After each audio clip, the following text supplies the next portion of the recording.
and welcome back to Bookish theories. In today's video, I would like to talk about ENHYPEN's outro, The Wormhole, focusing on a little breakdown and analysis of the lyrics to see what they can tell us about the concept and the storyline. Now, much like what the title implies, outro The Wormhole is the final entry that concludes ENHYPEN's journey into the carnival of the dazzling night that transformed them into vampires. In Intro the Invitation, for instance, this journey began with the boys crossing the border to follow a flicker that blinds and deceives and being tempted by an entity that promised to give them everything that they ever wanted. In Drunken Dazed, on the other hand, we saw the confusion and excitement that they felt in entering a reality where everything is flipped upside down and life is mixed with death. In that song, the boys received the light from the woman in white and celebrated their new life with a bloody birthday that represented their transition into vampires. If on the one hand this transformation put them in a daze that intoxicated them with the sweet scent of blood, however, on the other we also saw that receiving this light also cursed them to being taken over by the darkness and revealed the pitiful truth behind their mask, and this concept was later portrayed in Fever, where the boys experienced the consequences that this transformation actually implied.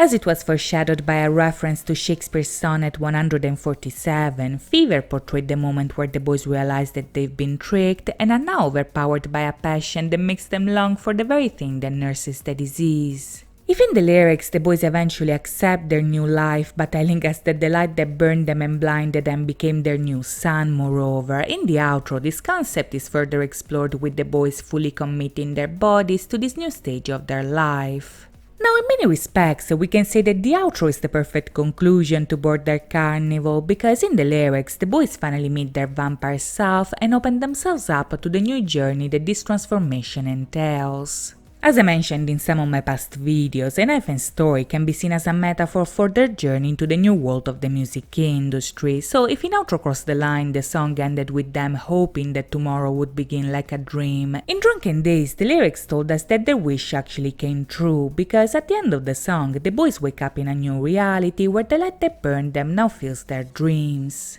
This metaphorical awakening was also portrayed by showing the boys sleeping at the end of Drunken Days and waking up in the dream at the beginning of Fever, and in the outro this concept continues with ENHYPEN committing their bodies to this change and embracing the transition that is turning their dreams into their new reality. At the beginning, for instance, this process is portrayed by comparing this event to a riptide that carries them away like a strong wind that they experience at the ridge of a rugged universe. Now, this imagery actually brings us right back to Intro Walk the Line, where the boys meet the new sun after leaving the rugged woods at their back. In both songs, they are on the edge of a world looking into one another, and in the outro, the lyrics explain that this is a dream world because their feet leave no prints on the line that they are walking. Now, these lines here actually foreshadow the idea that when they crossed the border, the boys not only turned their dreams into a reality, but also left their life on the path to achieve eternity, and this brings us right back to the vampire concept of the story, where the boys have to experience a first death in order to gain immortality.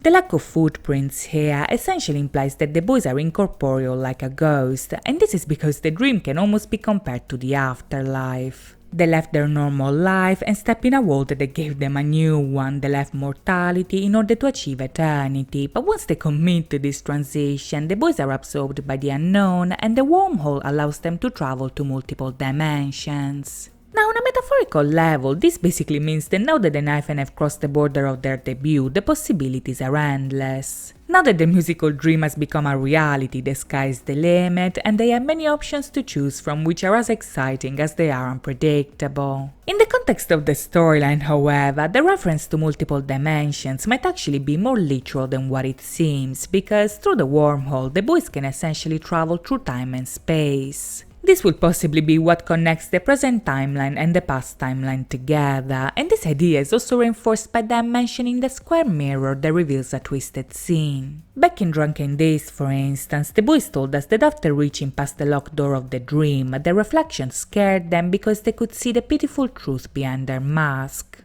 This vision might be seen as them looking at their vampire self for the first time, but the fact that the mirror is a square might actually imply a connection between the different timelines as well. If we go back and take a look at Drunken Days, for instance, there are some moments in the video where the aspect ratio changes from the canonical rectangular shape to an almost perfect square. This is a change that in the video can be seen when the boys in the present are dancing in a daze, but also when we cut to the boys in the past who eventually turn to the audience right before we see the modern version sleeping in the room. In both timelines, this ratio is used when the boys are looking at the camera and the video cuts back and forth between the two different timelines, so if we consider this action as a metaphor for them looking at the square mirror, then the twisted scene that they are seeing might be none other than themselves in another time and another space. Bear in mind, the mirror in the dream can be seen as a metaphorical wormhole because the reflection of a mirror often represents the inner world of our unconscious where no time and space actually exist.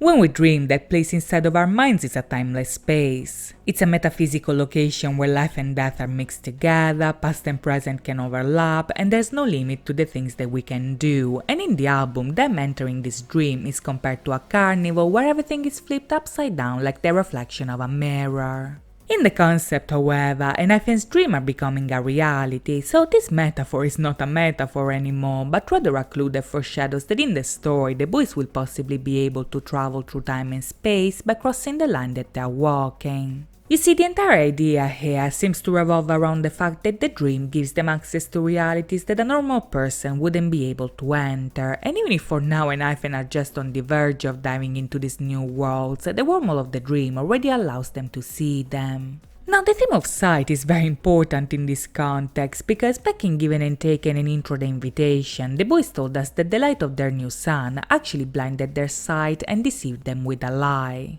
This is an idea that in the lyrics was actually portrayed with many references to William Shakespeare that described the downfall of a young boy who is seduced by a dark lady who blinds his judgment with lust. Now that this transformation is complete, however, the outro also shows us that the blindness of the dream makes them acquire a new type of sight that allows them to see realities that they weren't able to see before. Now in the lyrics, this idea is once again reinforced by a reference to William Shakespeare, and this time the poem that they mention is none other than Sonnet 43. This is a poem that actually belongs to a trilogy called the Betrayal Sonnets, and right off the bat, this brings us right back to the poem that they referenced in Fever, because back then the boys realized that they'd been deceived by the woman that seduced them. As they told us in Given and Taken with a reference to Sonnet 148, the lady that infected the boy with lust has blinded his judgment and now his sight is compromised by desire. But in the outro, this deception leads ENHYPEN to a new awakening because even if when they dream they have no sight, this blindness gives them a new vision of reality.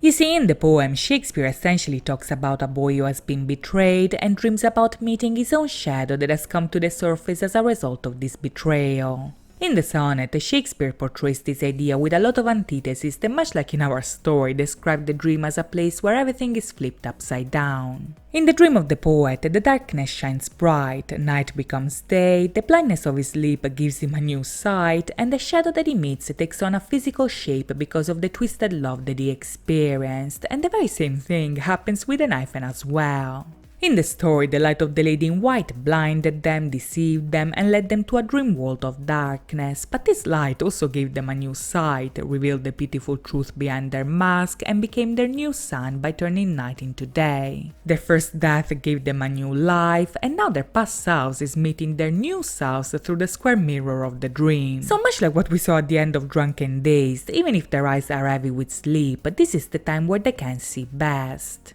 After crossing the border of fantasy and falling into the carnival of the dream, these days allow them to see the unknown and meet the beautiful and imperfect shadow that came to life as a result of the deceit of the temptress. Even if for now this journey has given them this vision, however, the boys still don't know what waits for them at the end of this tunnel because the outro essentially ends while they're still going through it and there is no way to predict how the story will unfold. As the title of the Japanese debut foreshadows, the border is something transient. Them crossing it is a temporary event as well as a moment of passage that takes them from one stage of life to the next, so in order to see how this will play out, we'll have to wait and see. In the meantime, I hope you guys enjoyed this video, and if you did, please think about liking and subscribing. As always, thank you so much for watching guys, I'll see you next time, bye bye!